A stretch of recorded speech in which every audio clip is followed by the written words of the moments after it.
Hello dear student, welcome back to my YouTube channel SB mathematics classes. तो कैसे आप सब लोग? आई होप आप सभी लोग अच्छे होंगे। तो आज हम इस वीडियो में पढ़ेंगे एक्सरसाइज 6.3 का क्वेश्चन नंबर 16 से स्टार्ट करेंगे। ओके, तो चलिए वीडियो स्टार्ट करने से पहले मेरे चैनल को लाइक, शेयर और सब्सक्राइब कर दीजिए। तो चलिए करते हैं क्वेश्चन स्टार्ट।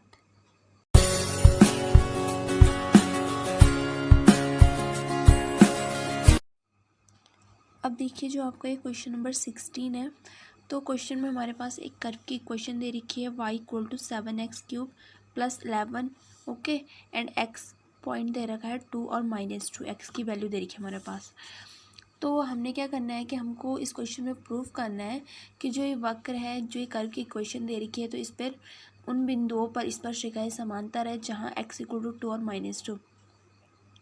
इट मीन्स जो x = 2 और -2 हमको वैल्यू दे रखी है, तो इनकी हद से हमने स्पर्श रेखाओं की क्या निकालनी है, परवणता निकालनी है, और वो दोनों क्या होनी चाहिए, इक्वल होनी चाहिए। तो इसके लिए सबसे पहले जो ये कर्व है, तो इसका डिफ्रेंशिएशन कर देंगे हम यहाँ पे।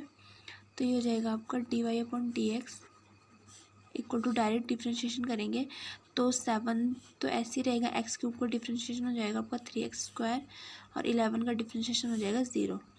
तो 7 × 3 हो जाएगा 21x²। तो ये आ गया आपका dy/dx। अब x की दो वैल्यू हमारे पास है, 2 और -2। तो सबसे पहले क्या करेंगे, x = 2 पर स्पर्शरेखा की प्रवणता निकालेंगे पर टेंजेंट की स्लोप। ओके, तो ये हो जाएगा m1 होगा, तो m1 = अब 21 और x की जगह पुट करेंगे 2। तो 21 × 2 का स्क्वायर कितना होता है, 4। तो इसकी मल्टीप्लाई करेंगे तो ये आ गया आपका 84। तो x = 2 पर जो आपकी स्पर्शरेखा की प्रवणता आई है वो आई है 84। ओके, 84 है ये। तो अब निकालेंगे हम x = -2 पर स्पर्शरेखा की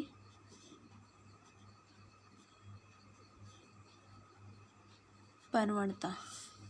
तो ये हो जाएगा आपका m2, ये पहली प्रवणता है और ये दूसरी प्रवणता है, इसलिए इसको m1 और m2 पुट किया है। तो जगह 21 × x की जगह -2 पुट करेंगे, इसके स्क्वायर। तो -2 का स्क्वायर भी 4 ही होता है, तो इसकी मल्टीप्लाई करेंगे तो ये भी आ जाएगा आपका 84।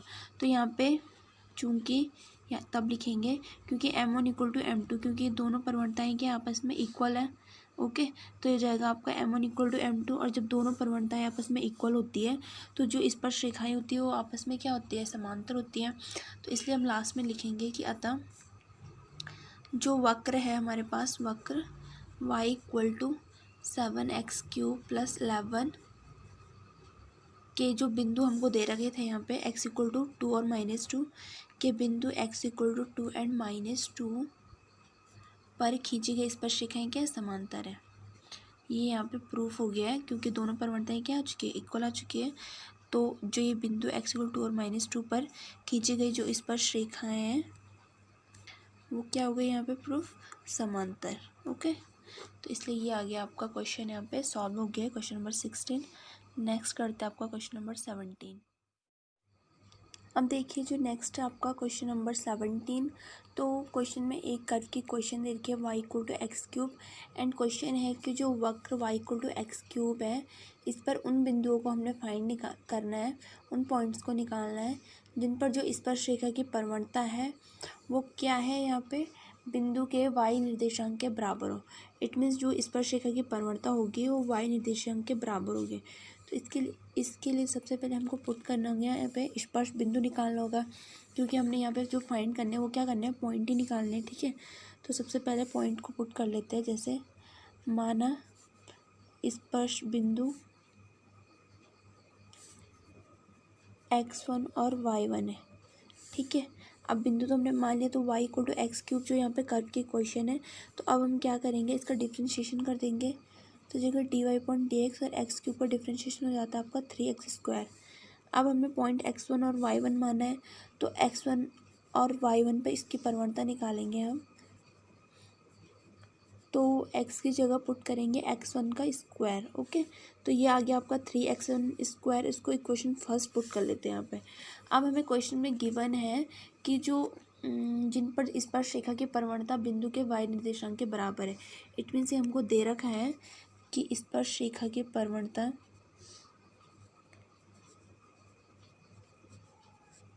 बिंदु के y निर्देशांक के बराबर है, y निर्देशांक। ओके, तो बिंदु का y निर्देशांक हो जाएगा y1 जो हमने यहाँ पे पुट किया है y1 वाला, और स्पर्शरेखा की परिवर्तनता ये है जो अभी हमने निकाली है फ्रॉम इक्वेशन फर्स्ट से आ जाएगी। ठीक है, तो ये हो गई आपकी, इसको हम पुट कर लेंगे इक्वेशन सेकंड। ठीक है, ये हो गया 3x1 square equal to y1। अब क्या है कि जो ये स्पर्श बिंदु हमने निकाला यहाँ पे, तो कोई भी जैसे कर्व होता है, सपोज कर्व तो कैसे भी हो सकता है, इलिप्स हो सकता है, सर्कल हो सकता है। ओके, तो सपोज दैट ये सर्कल है एक, और कोई स्पर्श रेखा यहाँ से जा रही है टेंजेंट, तो यहाँ पे स्पर्श बिंदु होगा, तो जो ये स्पर्श बिंदु होगा, टच पॉइंट होगा यहाँ पे, वो टेंजेंट की इक्वेशन को भी सेटिस्फाइड करेगा और साथ में कर्व की इक्वेशन को भी सेटिस्फाइड करेगा। तो वैसे सेम एज जो यहाँ पे स्पर्श बिंदु हमने पुट करा है x1 और y1, तो ये क्या करेगा कि जो ये कर्व की इक्वेशन है इसको भी सेटिस्फाइड करेगा। तो इसलिए हम यहाँ पे लिख सकते हैं, चूँकि स्पर्श बिंदु वक्र पर स्थित है अतः वक्र की समीकरण को संतुष्ट करेगा। ओके, वक्र के समीकरण को संतुष्ट करेगा। इसका क्या मतलब हुआ कि हम x की जगह x1 और y की जगह y1 यहाँ पे इसे इजीली पुट कर सकते हैं। तो y equal to x cube है, तो y की जगह रखेंगे y1 और x की जगह रखेंगे x1 का क्यूब, तो इसे पुट करेंगे इक्वेशन थर्ड। अब देखिए, अगर हम इक्वेशन सेकंड में या इक्वेशन थर्ड में दोनों से कर सकते हैं, तो यहाँ पे लिखते हैं from second and third, equation second and third से हमें एक की वैल्यू को दूसरी इक्वेशन में पुट करना है। अब जैसे यहाँ पे y1 की वैल्यू है 3x1 स्क्वायर, तो इसको पुट करेंगे हम यहाँ पे, तो जगह 3x1 square equal to x1 cube. अब इधर ज़ीरो रहने देंगे, 3x1 स्क्वायर को इधर लेके आएंगे तो माइनस में आ जाएगा। फिर यहाँ से x1 का स्क्वायर हम क्या करेंगे, कॉमन लेंगे, तो अंदर बच जाएगा आपका x1 माइनस 3 इक्वल टू, ये इधर साइड आ जाएगा आपका 0। ओके, इसको आप ऐसे में भी लिख सकते हैं, इक्वल टू 0, जिससे आपको इजी लगे। तो अब क्या करना है कि फर्स्ट है x1 का स्क्वायर इक्वल टू 0, तो यहाँ से x1 की वैल्यू आ गई आपकी 0, एंड सेकंड है आपके पास x1 माइनस 3 इक्वल टू 0, और यहाँ से x1 की वैल्यू आ गई 3। अब जब x1 की दो वैल्यू 0 और 3, तो y1 की भी दो वैल्यू होगी। ओके, तो अब जो x1 की फर्स्ट वैल्यू 0, इसको हम पुट करेंगे यहाँ पे कर्व के इक्वेशन में, यहाँ पे जो y equal to x cube है, तो जब हम x की जगह पुट करेंगे, क्या जैसे ये है ना, तो इसमें पुट करेंगे x1 की जगह 0, तो y1 भी क्या आएगा, 0 ही आएगा। तो एक पॉइंट आ गया आपके पास 0,0, और सेकंड यहाँ पे जब हम x1 की जगह 3 पुट करेंगे, तो 3 का क्यूब कितना होता है, 27, 3 इंटू 3 इंटू 3, 3 3 से 9, 93, 27, तो ये आ गया आपका यहाँ पे y1 27। तो यहाँ पे फर्स्ट क्या है, एक पॉइंट निकल के आए 0,0 और एक निकल के आया 3,27। तो ये दो बिंदु ऐसे बिंदु हैं जो कि वक्र पर स्थित है, और जिन पर जो स्पर्श रेखाएं हैं वो क्या है, स्पर्श रेखा की परिवर्तनता बिंदु के y निर्देशांक के बराबर है। तो यही दो स्पर्श बिंदु हमने यहाँ पे क्या करने थे, फाइंड करने थे। ठीक है, तो ये हो गया आपका यहाँ पे क्वेश्चन नंबर 17 भी सॉल्व। नेक्स्ट करते हैं आपका क्वेश्चन नंबर 18। अब नेक्स्ट देखिए, जो ये क्वेश्चन नंबर 18 है आपके पास, तो इसमें क्या है, क्वेश्चन है 17 के जैसे ही लगभग। तो क्वेश्चन में एक करके क्वेश्चन है y equal to 4x cube minus 2x to the power 5 पर उन बिंदुओं को ज्ञात कीजिए जिन पर जो स्पर्श रेखाएं हैं वो मूल बिंदु से होकर जाती हैं। इट मीन्स ये कर्व की क्वेश्चन है, तो इस पर हमने वो पॉइंट निकालने हैं, वो पॉइंट फाइंड करने हैं जिन पर जो स्पर्श रेखाएं हैं वो क्या करती है, मूल बिंदु से होकर जाती हैं। मूल बिंदु का मतलब होगा यहाँ पे x की वैल्यू भी 0 और y की वैल्यू भी 0। ओके, इट मीन्स 0,0 से जाती हैं। तो सबसे पहले कोई स्पर्श बिंदु मान लेते हैं, क्योंकि हमने बिंदु फाइंड करने हैं यहाँ पे, तो माना स्पर्श बिंदु x1 और y1 है। ओके, तो अब इसके बाद सबसे पहले इसका डिफ्रेंशिएशन करेंगे, तो जगह dy/dx equal to 4 into x cube का डिफ्रेंशिएशन हो जाएगा 3x square minus 2 into x की पावर 5 का डिफ्रेंशिएशन हो जाएगा 5x टू द पावर 4। तो ये dy/dx कितना आएगा आपका, 4 इंटू 3 हो जाएगा 12x स्क्वायर माइनस 2 इंटू 5 हो जाएगा 10x to the power 4। Okay, तो डिफ्रेंशिएशन तो हो गया।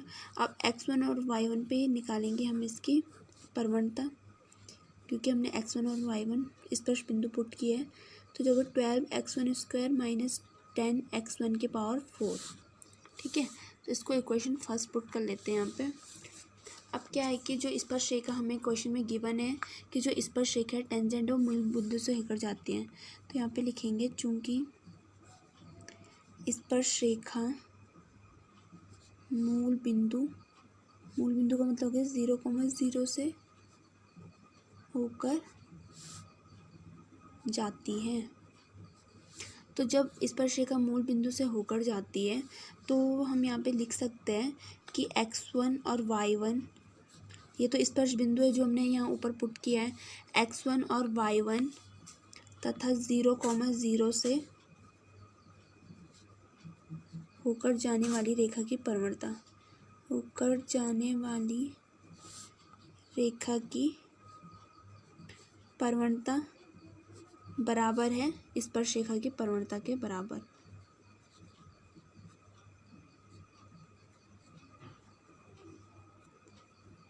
ओके, तो अब क्या करेंगे, यहाँ पे 2 पॉइंट हमारे पास दे रखे x1 और y1, एक 0,0, तो इनकी हेल्प से एक क्या होता है, ये वाला फॉर्मूला होता है यहाँ पे y2 minus y1 upon x2 minus x1।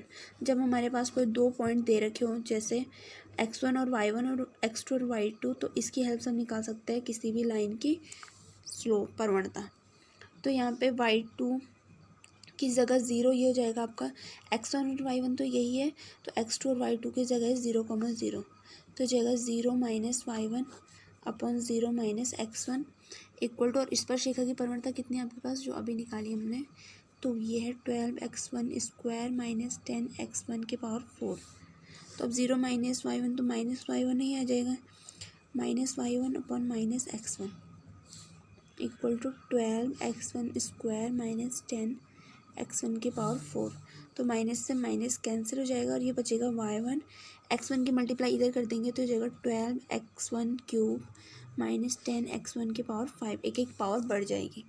Okay, तो इसको इक्वेशन सेकंड पुट कर देंगे, तो y1 की वैल्यू ये एक तो ये आ गई। अब दूसरी क्या है कि जो ये स्पर्श बिंदु है ये कर्व की इक्वेशन पे भी क्या होगा, कर्व की इक्वेशन को भी बिलोंग करेगा ही। तो यहाँ पे हम लिख सकते हैं कि जो स्पर्श बिंदु है थ्योरी में वो वक्र पर स्थित है, अतः वक्र की समीकरण को सेटिस्फाइड करेगा, वक्र की समीकरण को संतुष्ट करेगा। ठीक है, तो यहाँ पे क्या करेंगे हम, जो x1 और y1 है इसको हम यहाँ पे पुट कर सकते हैं कर्व के क्वेश्चन में। तो जगह y1 equal to 4x1³ minus 2x1⁵, इसको पुट कर देंगे इक्वेशन थर्ड। अब देखिए इक्वेशन सेकंड में भी y1 की वैल्यू है और इक्वेशन थर्ड में भी y1 की वैल्यू है, तो इन दोनों को हम आपस में सॉल्व करके इन दोनों की वैल्यू को आपस में इक्वल रख सकते हैं। ठीक है, तो ये आ जाएगा आपका यहाँ पे from equation second and third से, from equation second and third से, तो ये हो जाएगा आपका, हम क्या करेंगे सेकंड की वैल्यू को थर्ड में पुट करेंगे। तो सेकंड की वैल्यू हमारे पास y1 equal to 12x1³ minus 10x1⁵, और जो थर्ड की y1 की वैल्यू है वो है 4x1³ माइनस 2x1⁵। ओके, अब सेम पावर वाली को हम सेम एक साथ सॉल्व करेंगे, तो जगह 12x1³ ये माइनस में आ जाएगा इधर, और ये माइनस में तो ये इधर आके प्लस हो जाएगा। 12 माइनस 4 कितना होता है 8, तो जगह 8x1³ माइनस 10 माइनस 2 8x1⁵। 8 से 8 क्या हो जाएगा आपका, कैंसिल हो जाएगा। ठीक है, और x1 को इधर लेके जाएंगे तो जगह 0 x1⁵ माइनस x1³। अब यहाँ से x1 का क्यूब क्या लेंगे, कॉमन लेंगे, तो अंदर बच जाएगा आपका x1² माइनस 0। ठीक है, अब हम यहाँ से क्या कर सकते हैं, x1 के क्यूब इक्वल टू 0, इसको 0 के बराबर में कंपेयर करेंगे इससे, तो यहाँ से x1 इक्वल टू आ जाएगा आपका 0। ओके, x1 इक्वल टू 0 आ गया। तो जब x1 इक्वल टू 0 आ गया तो आप अगर x1 की वैल्यू को यहाँ पे कर्व के क्वेश्चन में पुट करेंगे तो y1 भी क्या आएगा, डेफिनेटली 0 ही आएगा। तो x1 और y1 एक पॉइंट तो ये आ गया आपका पास 0,0। सेकेंड है यहाँ पे ये x1 का स्क्वायर, सॉरी यहाँ पे -1 आएगा क्योंकि हमने x1 क्यूब कॉमन लिया है, तो अंदर -1 बचेगा। -1 इक्वल टू 0, इसको 0 के बराबर में कंपेयर करेंगे तो जाएगा x1 स्क्वायर इक्वल टू +1, और जब हम अंडर रूट को ओपन करेंगे तो जाएगा +-1। ठीक है, जब स्क्वायर रूट ओपन करेंगे हम इसका तो दो वैल्यू आ जाएगी, दो साइन में, +1 और -1। तो अब क्या करेंगे, x1 की वन टाइम में वैल्यू +1 को पुट करेंगे कर्व के क्वेश्चन में, तो तब आ जाएगा हमारे पास y1 equal to 4 into x1 की जगह 1 है तो 1 का क्यूब -2 इंटू 1 की पावर 5, तो जाएगा 4 - 2, तो 4 - 2 कितना जाएगा पर 2, तो ये आ गया y1 इक्वल टू 2। तो y1 इक्वल टू 2 कब आया, जब हमने x1 की वैल्यू को 1 पुट किया, तो एक पॉइंट हो जाएगा आपके पास ये 1,2 वाला। सेकंड है, अब हम पुट करेंगे x1 की जगह -1 को, तो y1 की जगह हो जाएगा 4 इंटू -1 का क्यूब -2 इंटू -1 की पावर 5। इसको हम क्या करें, जो भी हमारे पास x1 की वैल्यू है तो ये सारी हम कर्व के क्वेश्चन में पुट करें, जिससे कि हमारे पास वहाँ से y1 की वैल्यू इजीली आ जाए। तो जगह 4 इंटू -1 -2 इंटू -1 मल्टीप्लाई करेंगे तो जाएगा -2। तो यहाँ पे हमारे पास जो थर्ड पॉइंट आया है वो आया -1, -2। -1 x1 की वैल्यू है, -2 y1 की वैल्यू है। तो 3 पॉइंट हमारे पास यहाँ पे आ चुके हैं, एक तो 0,0, एक 1,2 और एक -1, -2। तो ये 3 बिंदु वक्र पर ऐसे स्थित है जिन पर जो स्पर्श रेखाएं हैं वो मूल बिंदु से होकर जाती हैं। ठीक है, तो ये हो गया आपका यहाँ पे क्वेश्चन नंबर 18 सॉल्व। ओके, इस वीडियो में इतना ही, तो आप इन क्वेश्चन को देखिए, अच्छे से समझिए। Okay, thank you so much.